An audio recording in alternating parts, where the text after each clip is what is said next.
Acompáñame en su Biblia, el libro de Hechos, capítulo 12. Vamos a leer unos 12 versos de la palabra de Dios.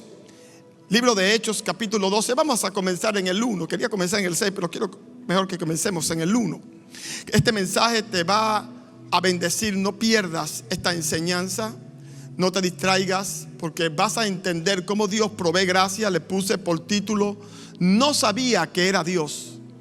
No sabía que era Dios. Y usted va a entender el porqué del título.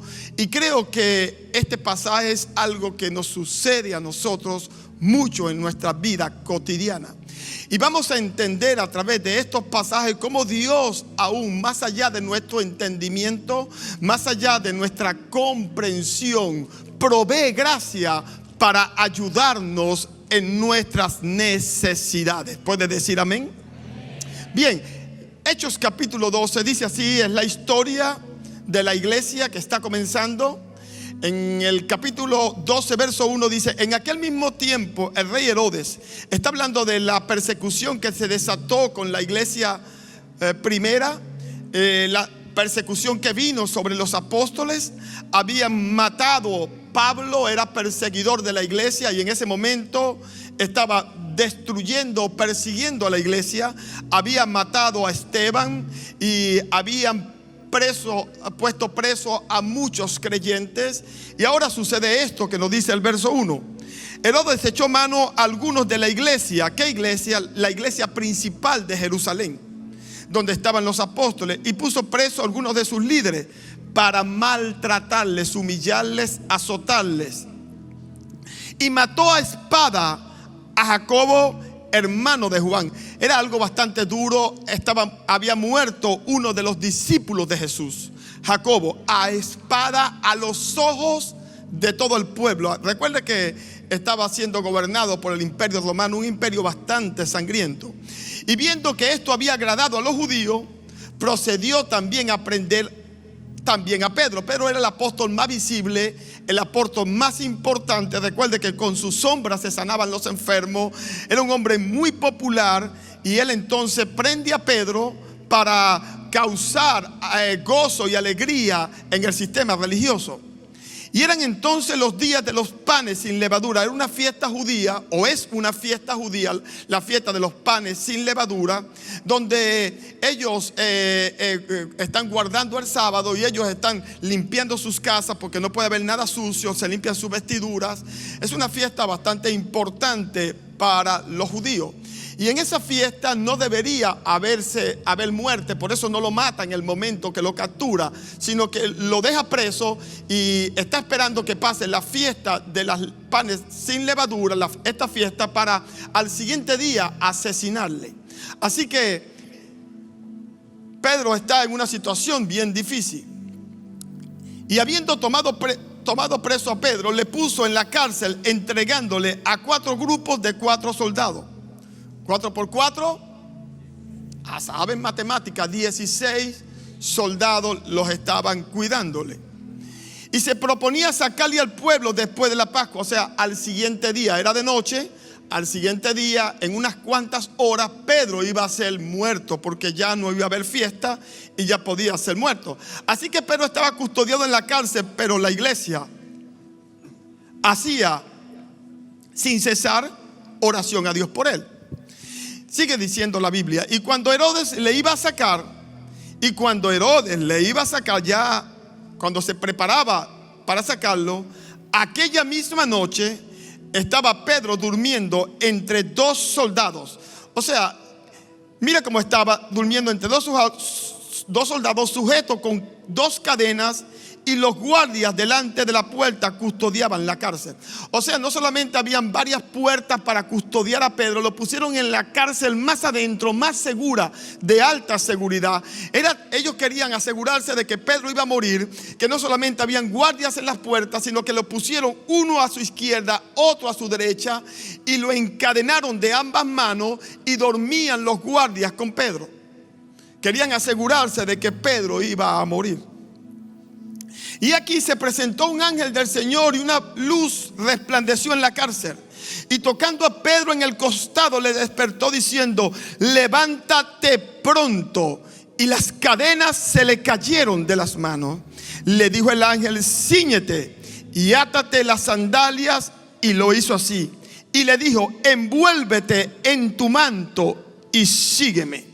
Y saliendo le seguía, pero no sabía que era verdad lo que hacía el ángel, sino que pensaba que veía una visión. O sea, no sabía que era Dios. Y habiendo pasado la primera y la segunda guardia, la primera puerta con guardia la pasaron la segunda puerta con guardia, llegaron a una puerta de hierro que daba a la ciudad, la cual se abrió sola por sí misma, y salidos pasaron a una calle, y luego el ángel se apartó de él. Entonces Pedro, volviendo en sí, dijo: ahora entiendo verdaderamente que el Señor ha enviado su ángel y me ha librado de la mano de Herodes y de todo lo que el pueblo de los judíos estaba esperando. Padre, gracias por tu palabra. Hoy Dios nos va a bendecir. A todo aquel que vino con una demanda, no importa si estás aquí o estás conectado, Dios tiene cosas que Él ha preparado para ti. Dios preparó hoy una fiesta de sanidad si estás enferma o enfermo. Dios preparó una fiesta de provisión, porque la palabra de Dios dice que cosas que ojo no vio ni oído oyó. Oiga, ponga atención a la palabra. Este verso es importante para lo que Dios nos quiere hablar. Cosas que ojo no vio, tus ojos, tu sentido de la vista, ni oído yo, sentido del oído, ni han subido al corazón de hombre. Está hablando de la comprensión de tu entendimiento. Son las que Dios ha preparado. ¿Para quiénes? Para ti y para mí. Dios no es un Dios que como va viniendo, vamos viendo, improvisando. Dios hoy planeó un encuentro de amor, una cita de amor contigo. A Dios no lo sorprende la casualidad. Dios tiene todo perfectamente organizado. ¿Está oyendo, iglesia? Y dice la palabra de Dios cuando nos dice este verso que ¿qué nos quiere decir cuando la Biblia nos dice que cosas que ojo no ha visto, ni el oído ha oído, ni ha pasado por la cabeza de la comprensión del hombre, Dios ha preparado? Dios lo que nos está diciendo en este verso es que que Dios opera más allá de tu campo visual, que Dios opera más allá de tu campo auditivo, que Dios opera más allá de lo que tú puedes comprender. Quiere decir que puede que no lo estés viendo, puede que no lo estés oyendo, puede que no estés comprendiendo que es Dios, pero Dios está actuando a tu favor. Lo que nos está diciendo la Biblia es que Dios opera más allá de tu campo visual, más allá de tu comprensión humana, porque Dios está más allá del tiempo y del espacio.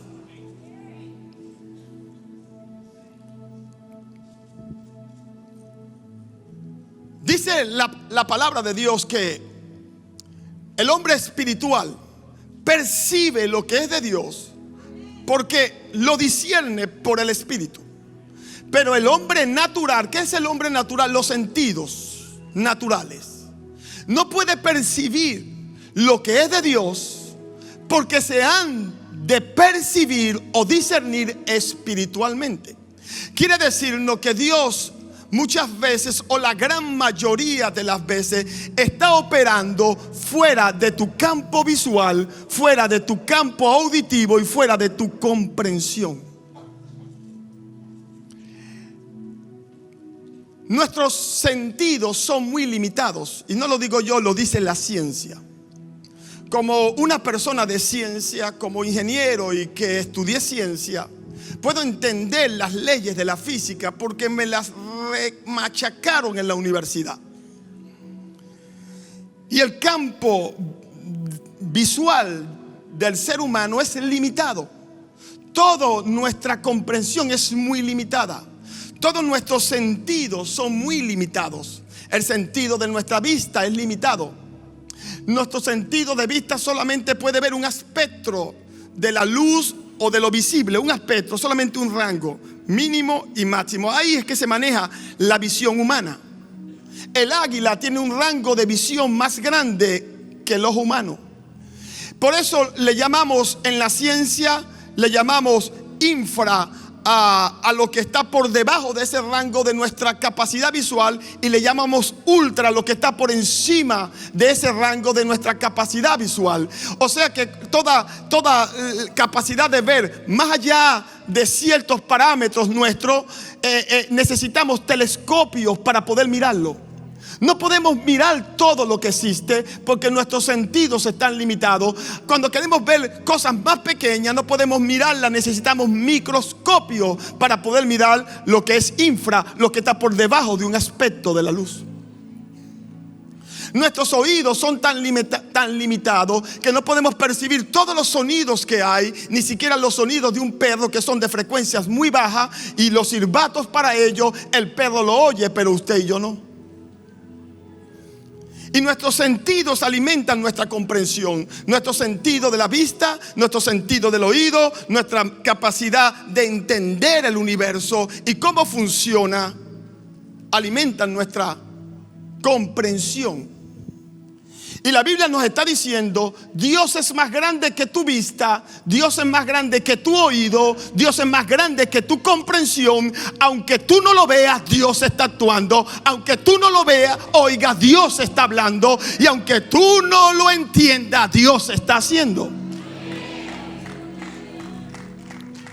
Y el problema de tratar de comprender y entender a Dios con la naturaleza humana es lo que Pablo le dice a los corintios, o le dice a la iglesia: el hombre natural no puede percibir a Dios, porque para él Dios y estas cosas son locura. No la puede entender porque se entienden o se comprenden espiritualmente a través de la fe. Creo que la fe está siendo afectada cuando tratamos de reducir a Dios a nuestra comprensión, a nuestra capacidad de ver, a nuestra capacidad de entender y a nuestra capacidad de oír. Y cuando tratamos de reducir a Dios a eso, afectamos nuestra fe y limitamos a Dios. Muchas veces este campo limitado de nuestra visión, de nuestro oído y de nuestra capacidad para comprender las cosas, hace que nuestra fe sea moldeada por ello y sea reducida y limitada.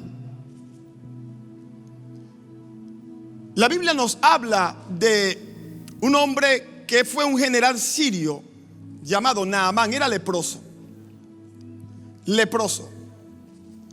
Y mire cómo la comprensión casi arruina su milagro, su capacidad de comprender cómo Dios podía hacer un milagro, de entender a Dios. Y él era leproso, y a él le dijeron: hay un hombre de Dios llamado Eliseo, y él te puede orar por ti, puede sanarte. Hace milagros, hizo flotar un hacha, hace todo tipo de milagros. Y el hombre era el segundo después del rey. Y él va allá con su séquito, su guardaespaldas, su caravana de vehículos y toda la pompa. Y cuando llega a la casa de Eliseo, Eliseo no sale a recibirle. Manda a su siervo y le dice: dile a él que se bañe 7 veces en el Jordán. El Jordán es un río un poco común, un poco de aguas turbulentas, un poco de aguas rojizas. No era un agua cristalina, no era un agua limpia como algunos ríos existen en nuestro país. Era un río bastante turbulento, bastante sucio.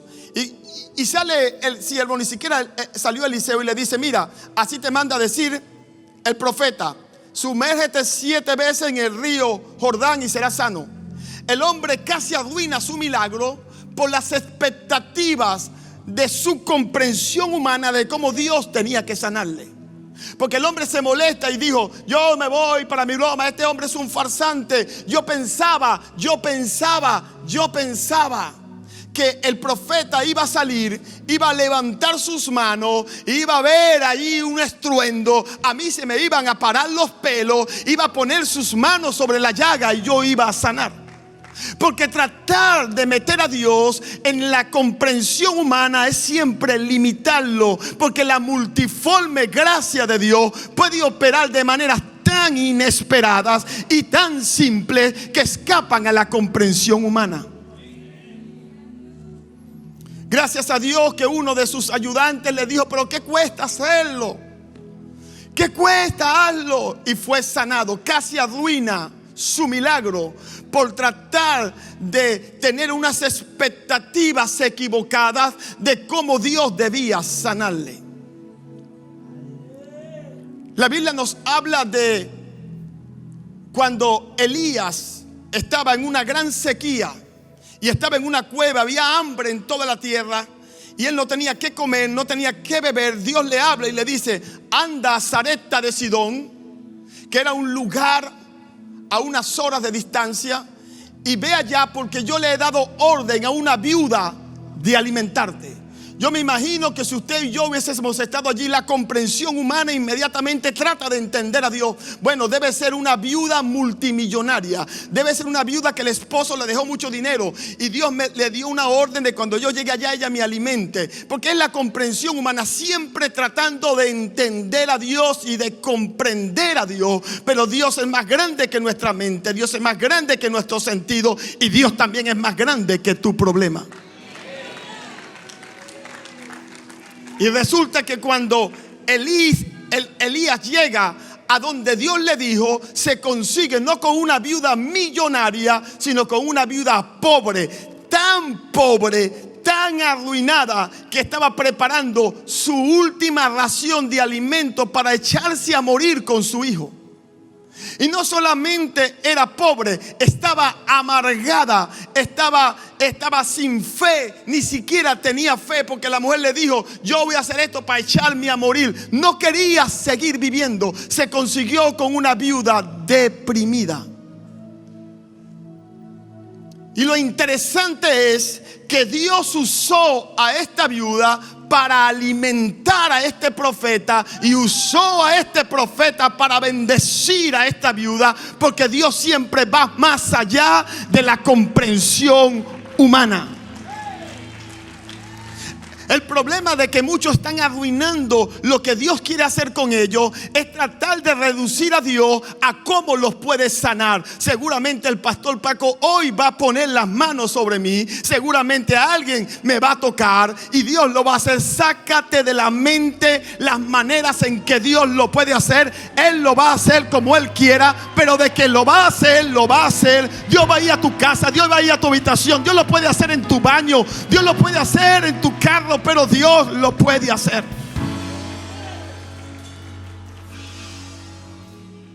Ahora llegamos a Pedro, a los versos que hemos leído.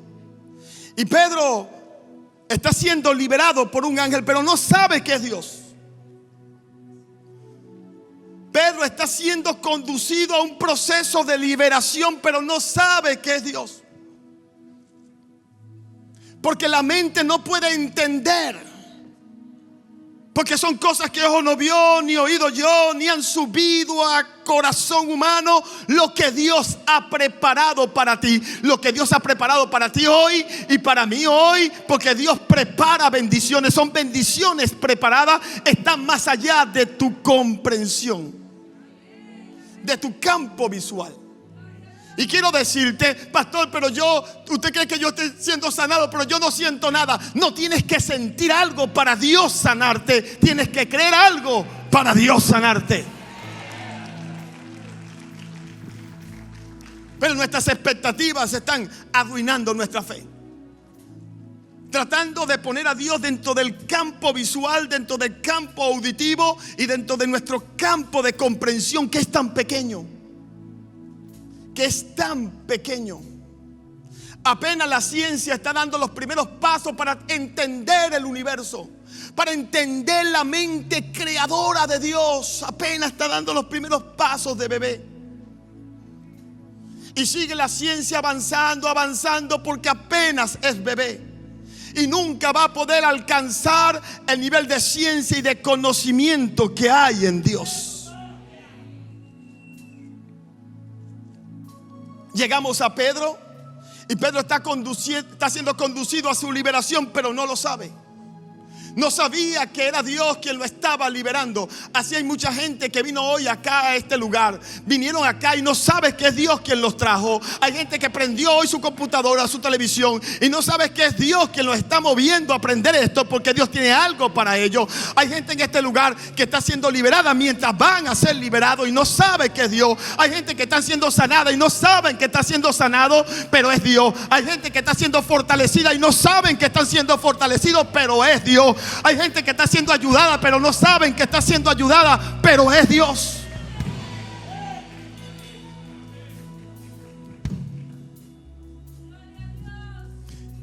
Jacob pasa por una situación que no entendía. Un hombre que temía a Dios, un hombre que amaba a Dios, un hombre que vivía en temor de Dios, un hombre que respetaba a Dios. No debía haber una causa por la cual le suceda algo malo y le pasa algo malo. Pierde su familia, pierde sus bienes y pierde su salud. ¿Qué mayor tragedia? Porque con salud puedes recuperar tus bienes, con salud puedes recuperar tu familia, pero sin salud, ¿qué puedes hacer? Y eso es importante que usted entienda, porque si usted ve a Jesús, usted se va a dar cuenta en la historia de Jesús que Jesús caminó sobre el agua una vez. Usted se va a dar cuenta que reprendió el viento una vez. Usted se va a dar cuenta que multiplicó los panes y los peces una vez. Pero una característica de Jesús es que sanaba todo el tiempo. Danos a entender que siempre el carácter de Dios es la sanidad del cuerpo, porque Dios entiende que con salud, con tu cuerpo bien, puedes disfrutar sus bendiciones. ¿Qué puedes hacer tú con dinero sin salud? ¿Qué puedes hacer tú con familia sin salud? Dios entiende que la salud es importante para que disfrutes sus provisiones y lo que Él tiene para ti. Así, por eso el ministerio de Jesús es siempre un ministerio de sanidad. Y ahí está Job. Pierde su familia, pierde sus bienes y por último pierde su salud, que es algo bien importante para nosotros. Y ahí es cuando se turba, se le llena todo el cuerpo de lepras. Vienen tres amigos, amigos así para aquel diablo, religiosos, legalistas, y empiezan: revísate, varón. Por algo la maldición no viene sin causa, eso es antiguo pacto. La cruz marcó la diferencia. La cruz marcó la diferencia. La cruz hizo un cambio entre ayer y hoy. La cruz hizo un cambio entre viejo pacto y nuevo pacto.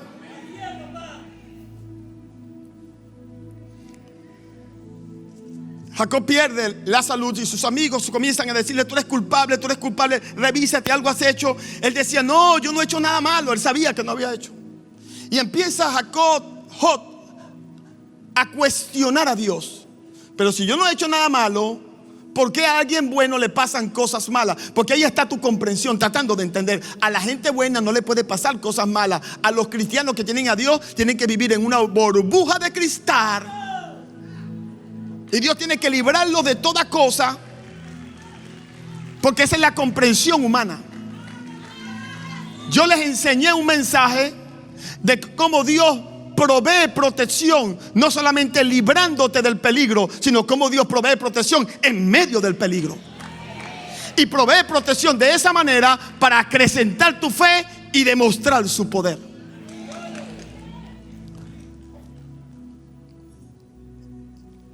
Job comienza a cuestionar a Dios. Y cuando comienza a cuestionar a Dios, al final del libro de Job, se le aparece Dios en un torbellino. Yo no sé, mi poca comprensión, porque es tan limitada nuestra comprensión, es que yo me imagino que él estaba así afuera de su casa rascándose con una teja la llaga, y apareció un de esos torbellinos. Se acercó y le empezó Dios a hablar. Y Dios, cuando le habla, le empieza a decir: dime, tú tratas de entenderme, Job. Tú tratas de limitarme a mí, un Dios grande, a tu mente tan pequeña. Y yo te voy a hablar y tú me vas a responder, ya que eres tan inteligente. Y empieza a responderme: ¿dónde estabas tú cuando yo creé el mundo? ¿Dónde estabas tú cuando yo le di leyes a las estrellas para que se muevan según lo han descubierto ahora los grandes matemáticos como Newton, como Kepler, que descubrieron que las estrellas se mueven según patrones matemáticos, no se mueven a lo loco? ¿Dónde estabas tú cuando yo le di leyes a las estrellas para moverse? ¿Dónde estabas tú cuando yo le di a las mareas leyes? ¿Dónde estabas tú cuando yo creé las estaciones? ¿Dónde estabas tú cuando yo creé la ley de la gravedad y todas las leyes de la física? ¿Dónde estabas tú? ¿Cómo entiendes tú? Dime, ¿cómo tú comprendes cómo crece el hueso de un niño en el vientre de su madre? Explícame cómo crece. Dame una clase de biología. Dame una clase de microbiología. Dame una clase de astrofísica. Dame una clase de medicina. Dame una clase de ciencia. Dame una clase de toda la ciencia moderna que el hombre ha hecho. Y yo te llevo una gran ventaja, porque yo soy el creador de la ciencia.